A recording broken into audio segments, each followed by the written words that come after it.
The morning sun cast long shadows across Buckingham Palace as Detective Inspector Sarah Matthews received the most shocking call of her career. The crown jewels had vanished overnight, and all evidence pointed to someone inside the royal family. Queen Elizabeth sat in her private study, her hands trembling as she held the empty velvet case that once contained her most precious emerald necklace. The same necklace her grandmother had worn to her coronation. Beside it lay another empty case where the legendary Ruby of Kings had rested for decades. "Your Majesty, we must investigate everyone who had access to the vault," Detective Matthews said carefully, knowing how delicate this situation was. The Queen's security chief, Commander William Bradford, stood nearby with a grim expression. "Everyone includes family members," Commander Bradford added quietly. The weight of his words hung heavy in the room. The Queen closed her eyes for a moment. When she opened them, her voice was steady but sad. "Do what you must. No one is above the law. Not even those closest to the crown." Detective Matthews had worked on many high-profile cases, but nothing like this. The crown jewels were not just valuable objects. They were symbols of 1,000 years of British history. Their theft was not just a crime, but an attack on the very heart of the monarchy. The investigation began immediately. Security footage showed that only 5 people had entered the jewel vault in the past week. 3 were trusted guards who had worked at the palace for over 20 years. The 4th was the Queen's personal secretary, an elderly woman who had served the royal family for 30 years. The 5th person made everyone uncomfortable to think about. Princess Camilla had visited the vault 3 days ago. She had gone there with the Queen to select jewelry for an upcoming state dinner. The cameras showed them entering together, but Camilla had lingered behind when the Queen left. She spent an extra 10 minutes alone in the vault. "We cannot ignore this evidence," Detective Matthews told Commander Bradford as they reviewed the footage in the security office. "But we must be absolutely certain before we make any accusations." Commander Bradford rubbed his forehead. He had known Camilla for years and found it hard to believe she could be involved. There must be another explanation.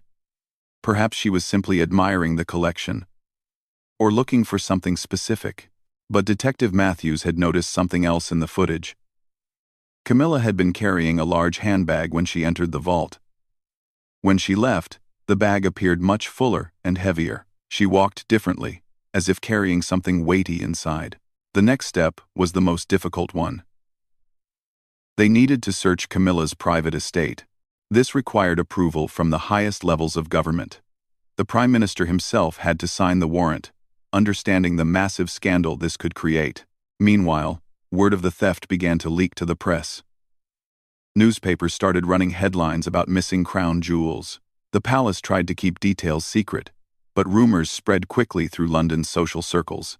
Camilla noticed the change immediately.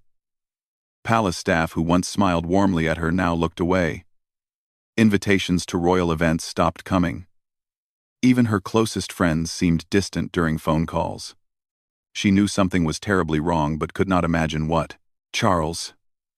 Everyone is acting so strangely," she confided to Prince Charles during a quiet dinner at her estate. "Even the palace guards look at me differently." Prince Charles set down his fork, his face troubled. He had heard whispers too, but hoped they were just malicious gossip. Perhaps there is some misunderstanding that will soon be cleared up. But deep down, both of them sensed that something serious was happening. The atmosphere around them had changed completely. Phone calls from the palace became formal and cold. Invitations that would normally arrive daily had stopped entirely. 3 days after the theft was discovered, Detective Matthews received the search warrant. She stood outside Camilla's grand estate with a team of 12 officers, knowing that what happened next would change everything for the royal family. The estate was beautiful, with manicured gardens and ancient oak trees surrounding a magnificent Georgian mansion. It seemed impossible that such a peaceful place could be connected to such a shocking crime. Commander Bradford accompanied the search team, his face pale with worry. "Detective Matthews, I pray we find nothing here. The consequences of what we are about to do will echo through history." As they approached the front door, Detective Matthews felt the weight of responsibility on her shoulders. She was about to search the home of a future queen. If they found nothing, her career might be over. If they found something, the monarchy itself could be shaken to its core. The butler answered the door, his face showing complete shock at seeing police officers. "Good morning, officers. I am afraid Princess Camilla is not expecting anyone today." Detective Matthews showed her warrant. "We have authorization to search these premises in connection with a theft from Buckingham Palace." The butler's face went white. He stepped aside without another word, understanding immediately how serious this was. Camilla appeared in the foyer moments later, still in her morning dress. When she saw the police officers, she stopped in her tracks. "What is the meaning of this? Why are there police in my home?" Detective Matthews spoke as gently as possible while maintaining her authority. "Your Highness, we have a warrant to search your property in connection with missing items from the Crown Jewels collection." For a moment, Camilla could not speak. The accusation was so shocking, so unthinkable, that her mind struggled to process it. When she finally found her voice, it was barely a whisper. "You think I stole from the Queen? From my own family?" The search began immediately. Officers moved through each room systematically, opening drawers, checking closets, looking behind paintings. They treated everything with respect, knowing they were handling priceless antiques and family treasures. Detective Matthews personally searched Camilla's private study, where she kept her most personal belongings. In the desk drawer, she found letters from Charles, photos of family gatherings, and appointment books filled with charity meetings and social events. Nothing seemed suspicious. But then, hidden behind a row of books on the shelf, Detective Matthews felt something unusual. Her fingers found a small button that, when pressed, revealed a secret compartment. Her heart raced as she reached inside. What she pulled out made her gasp. It was the Queen's emerald necklace, sparkling in the morning light, streaming through the window. The legendary piece worth millions of pounds was right there in Camilla's private study. "Commander Bradford, please come here immediately," she called, her voice tight with shock. When Commander Bradford saw the necklace, his face crumpled with disappointment and disbelief. This was worse than his darkest fears. "How is this possible?" he whispered, but the search was not over. If one piece was here, there might be more. Detective Matthews continued searching while other officers expanded their investigation to other rooms in the mansion. In Camilla's bedroom, hidden beneath a loose floorboard under her dressing table, they found the Ruby of Kings. The magnificent stone caught the light like fire, beautiful and damning at the same time. As news of the discovery spread through the search team, a heavy silence fell over the entire estate. Everyone understood. They were witnessing one of the biggest scandals in royal history. The evidence was overwhelming and undeniable. Camilla sat in her living room, surrounded by police officers, her world collapsing around her. She stared at the recovered jewels lying on her coffee table, unable to understand how they had gotten into her home. "I did not take these," she said repeatedly, her voice growing weaker each time. "I would never steal from the Queen. She has been like a mother to me." But Detective Matthews had seen enough evidence to know what she had to do. The jewels were in Camilla's possession, hidden in secret places only she knew about. The security footage showed her alone in the vault. Everything pointed to her guilt. As the search team prepared to leave with the evidence, word reached Prince Charles at Buckingham Palace. The man who was next in line to be king learned that his wife was about to be arrested for stealing the crown jewels. The foundations of the British monarchy shook as this news spread through the palace. Staff members whispered in corners, unsure what this meant for the future of the royal family. How could someone so close to the throne commit such a betrayal? The arrest of Princess Camilla sent shockwaves through every level of British society. Within hours, news vans surrounded her estate, while helicopters circled overhead. The story dominated every television channel and newspaper headline across the world. Inside Buckingham Palace, emergency meetings continued through the night. The Queen sat with her closest advisors, trying to understand how someone she trusted could have betrayed her so completely. The pain in her eyes was deeper than anger. It was the hurt of broken trust within her own family. "Your Majesty, we must consider the impact on the monarchy," said Sir Robert Harrison, the Queen's private secretary. The public will question everything if they believe a future queen could be a common thief. Prince Charles paced the room like a caged animal. His marriage, his reputation, and his future as king were all crumbling at the same time. There must be some mistake. Camilla would never do this. Someone is trying to destroy our family. But Detective Matthews had built a strong case. The evidence was clear and convincing. Security footage, hidden jewels, and opportunity all pointed to Camilla's guilt. She had been formally charged and was being held at a secure facility while awaiting trial. The media circus outside the police station was unlike anything anyone had ever seen. Reporters from around the world shouted questions, while photographers fought for the best positions. The story had everything people love to read about: royalty, scandal, betrayal, and millions of dollars in stolen treasure. Inside her cell, Camilla sat in stunned silence. She wore simple prison clothes instead of her usual elegant outfits. Her hair was uncombed, and her face showed the stress of the past few days. She kept repeating the same words to anyone who would listen. "I am innocent. I do not know how those jewels got into my house." Her lawyer, James Mitchell, was one of London's best criminal defense attorneys, but even he seemed worried about the strength of the evidence against his client. During their first meeting, he was brutally honest about her situation. "Your Highness, I must tell you that the prosecution's case is very strong. The jewels were found in your home, in secret hiding places. The security footage shows you alone in the vault. Without new evidence, this will be very difficult to fight." Camilla's eyes filled with tears. "Mr. Mitchell, I swear to you, on everything I hold sacred, that I did not steal those jewels. Someone has done this to me, but I do not know who or why." Meanwhile, the investigation continued. Detective Matthews knew that high-profile cases like this always brought out people with information, true or false.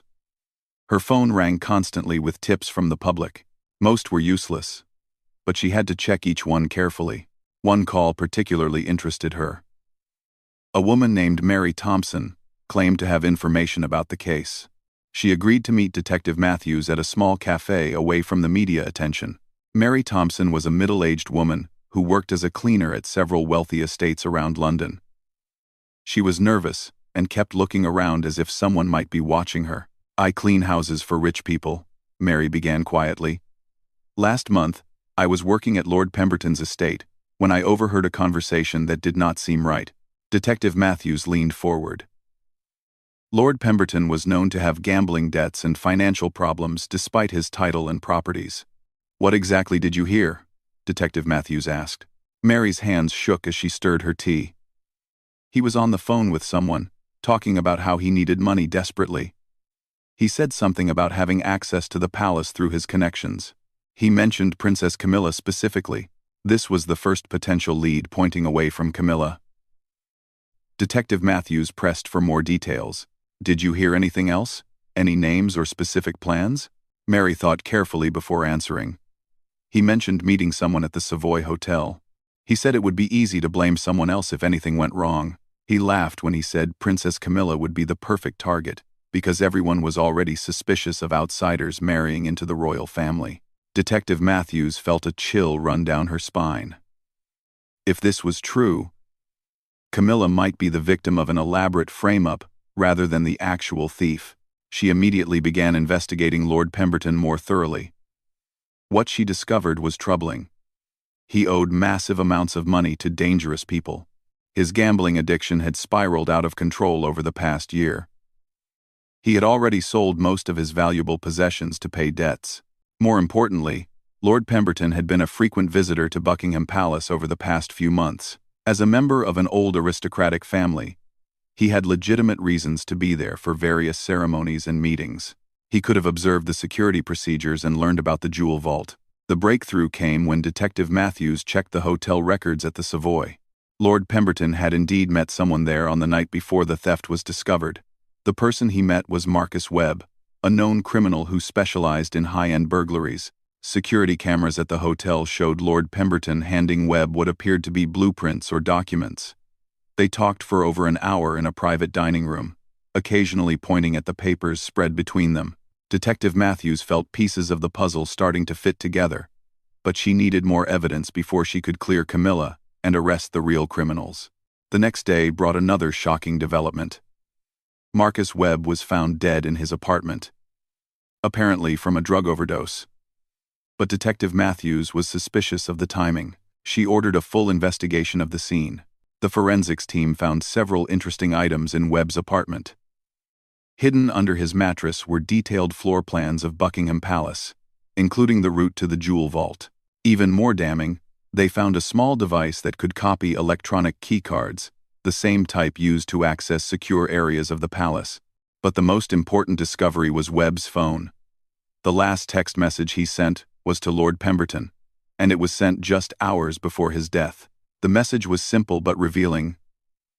"I want more money," or "I tell police everything." Detective Matthews now had evidence of blackmail, which gave Lord Pemberton a clear motive for murder. But she still needed to prove how Camilla had been framed and how the jewels ended up in her home. The answer came from an unexpected source. Thomas Butler, who had worked at Camilla's estate for 15 years, came forward with crucial information. He had been too frightened to speak earlier but could no longer stay silent. "Detective Matthews, I must tell you something important about the day before the theft was discovered," Thomas said during a private meeting. Lord Pemberton visited Princess Camilla that afternoon. She was not home, but he said he would wait in her study to surprise her. This was exactly the information Detective Matthews needed. How long was he alone in the house? "Nearly 2 hours, Thomas replied. When Princess Camilla finally arrived, he seemed nervous and left quickly. He claimed he had forgotten about another appointment. The timeline was perfect. Lord Pemberton had opportunity to plant the stolen jewels in Camilla's secret compartments during his visit, but Detective Matthews still needed to prove that he had actually stolen them from the palace. She returned to study the palace security footage more carefully, this time looking for Lord Pemberton instead of focusing only on people in the jewel vault. What she found was remarkable. The cameras showed Lord Pemberton entering the palace on the morning of the theft through a side entrance used by staff and regular visitors. He was carrying a briefcase and appeared calm and confident, but when he left 3 hours later, he was visibly nervous and kept looking around as if he feared being followed. More importantly, the electronic keycard logs showed that someone had accessed the jewel vault using a copied card during the time Lord Pemberton was in the building.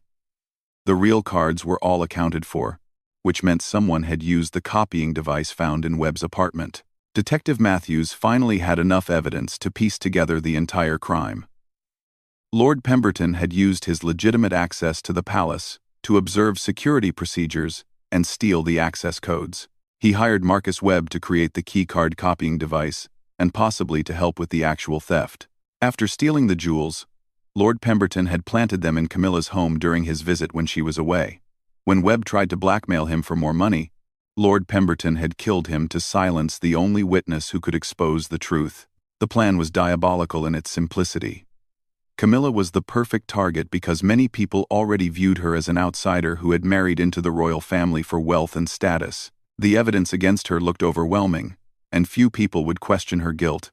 But now Detective Matthews had enough proof to clear Camilla and arrest the real criminals.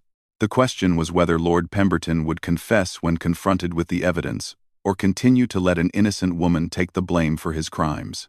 As she prepared to make the arrest, Detective Matthews knew this case would be remembered as one of the most shocking betrayals in royal history. But at least justice would finally be served, and an innocent woman would be freed from a nightmare that had nearly destroyed her life. The morning of Lord Pemberton's arrest was grey and rainy, matching the somber mood at Scotland Yard. Detective Matthews sat in her office reviewing the evidence one final time before the most important arrest of her career. Everything had to be perfect because the eyes of the world were watching. At precisely 9 o'clock, a team of officers surrounded Lord Pemberton's mansion in the countryside. Unlike the media circus at Camilla's arrest, this operation was conducted in complete secrecy. Detective Matthews wanted to catch him before he could destroy any remaining evidence or flee the country. Lord Pemberton answered his front door in a silk dressing gown, clearly not expecting visitors. When he saw Detective Matthews with her warrant, his face went completely pale. For a moment, He seemed unable to speak or move. "Lord Pemberton, you are under arrest for the theft of crown jewels from Buckingham Palace and for the murder of Marcus Webb," Detective Matthews announced formally. "You have the right to remain silent." His legs seemed to give out beneath him. He grabbed the doorframe for support, his carefully maintained aristocratic composure cracking completely. "This is impossible. You cannot prove anything," but Detective Matthews had overwhelming evidence, and Lord Pemberton knew it. As the handcuffs clicked around his wrists, years of desperate financial pressure and criminal planning came crashing down around him. At the same time, other officers were executing search warrants at several locations connected to the case. In Lord Pemberton's private safe, they found documents detailing his massive gambling debts and threatening letters from the people he owed money to. Some of the letters were graphic in their descriptions of what would happen if he did not pay soon. More damaging evidence came from his computer. Email records showed months of planning for the heist, including correspondence with Marcus Webb about payment schedules and escape plans. One email was particularly revealing. "The princess will make a perfect scapegoat. Everyone expects the worst from outsiders who marry into royalty for money." When news broke that the real thief had been caught, the media reaction was immediate and explosive. Reporters who had spent days attacking Camilla suddenly had to explain how they had gotten the story completely wrong. Headlines changed from "Royal Thief Exposed" to "Princess Camilla Innocent, Framed by Desperate Aristocrat." Inside her cell, Camilla received the news from her lawyer with tears of relief and exhaustion. The nightmare that had consumed her life was finally ending, but the damage to her reputation and emotional well-being would take much longer to heal. "Your Highness, all charges against you will be dropped immediately," James Mitchell told her with a smile. "You will be released within the hour, and we will pursue legal action against those who falsely accused you." But Camilla was not thinking about lawsuits or revenge. She was thinking about facing her family again, about rebuilding relationships that had been shattered by suspicion and doubt. Even though she was innocent, she knew that some people would always wonder if the police had gotten it right the first time. Meanwhile, Prince Charles was rushing to the detention facility to be reunited with his wife. The past week had been the longest of his life, torn between loyalty to his wife and duty to the crown. Now he could finally embrace her without any shadow of doubt between them. The reunion was emotional and private, away from the cameras that had made their lives miserable for days. Charles held Camilla tightly, whispering apologies for ever doubting her innocence. "Even for a moment, I should have known you could never do such a thing," he said, his voice breaking with emotion. "I should have fought harder to prove your innocence from the beginning." Camilla was too exhausted for anger. All she wanted was to go home and try to rebuild her life.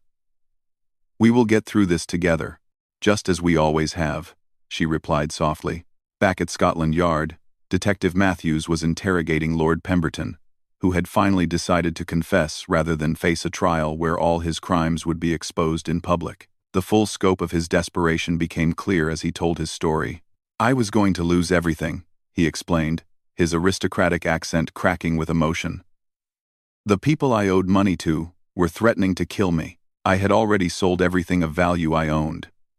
The crown jewels seemed like the only way out." Detective Matthews listened without sympathy. "So you decided to frame an innocent woman to save yourself?" Lord Pemberton's shame was evident, but he tried to justify his actions. "I thought she would have good lawyers, that someone would prove her innocence eventually. I just needed time to get away with the money and disappear. But when Marcus Webb tried to blackmail you, you killed him to protect yourself," Detective Matthews continued. "You were willing to let Princess Camilla go to prison for life, to cover up your crimes." The confession continued for hours as Lord Pemberton revealed every detail of his elaborate plan. He had studied the palace security for months, learning guard schedules and identifying weaknesses in the system.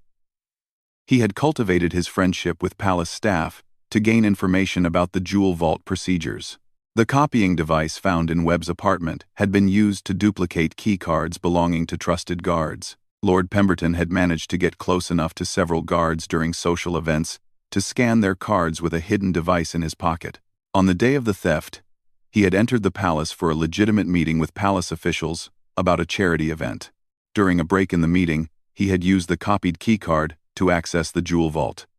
The entire theft had taken less than 10 minutes. The most sophisticated part of his plan was framing Camilla. He had visited her estate regularly for months, learning the layout of her home and discovering her secret compartments during casual conversations about antique furniture and hidden storage. She was so trusting, he admitted with obvious guilt. She showed me around her study, even pointed out the secret compartment behind the books because she thought it was historically interesting. I used her trust against her. As the full truth emerged, the British public began to understand how close they had come to witnessing one of the greatest injustices in royal history. An innocent woman had nearly been destroyed by a desperate man's greed and cunning. The Queen herself made a rare public statement about the case. Standing in the courtyard of Buckingham Palace, she spoke directly to the nation about forgiveness, justice, and the importance of not rushing to judgment. Princess Camilla has endured a terrible ordeal with dignity and grace, the Queen said. She has our complete support and our deepest apologies for the pain this situation has caused her and our entire family. The statement was significant because it marked the first time the Queen had publicly defended Camilla against criticism. Many royal observers saw it as a turning point in their relationship and in Camilla's acceptance by the royal family.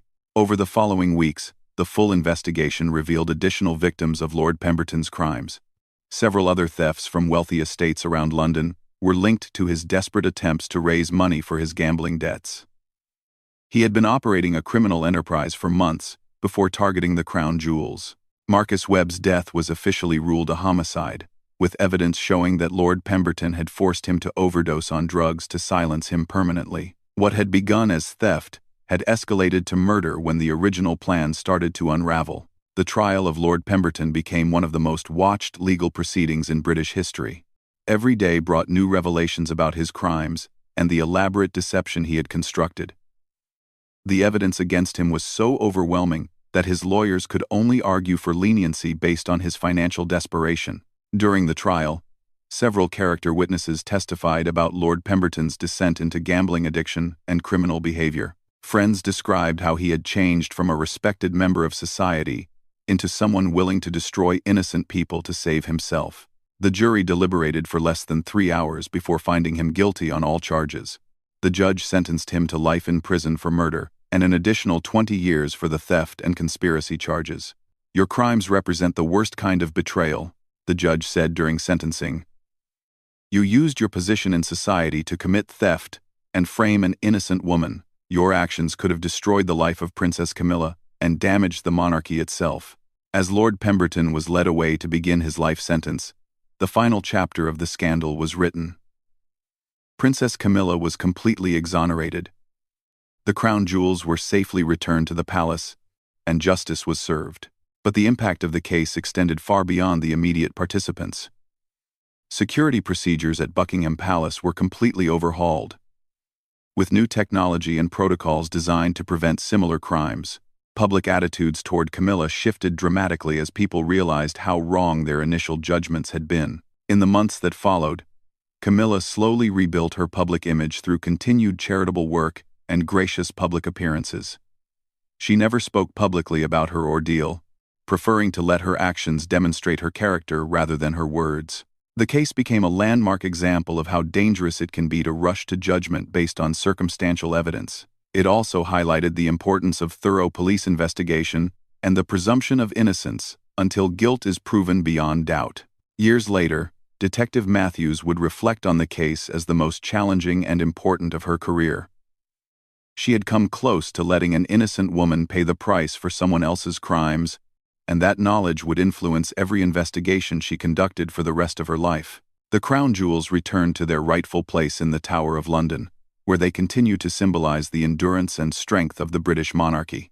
But for those who lived through the scandal, the case would always serve as a reminder that truth and justice are worth fighting for, no matter how powerful the forces that oppose them.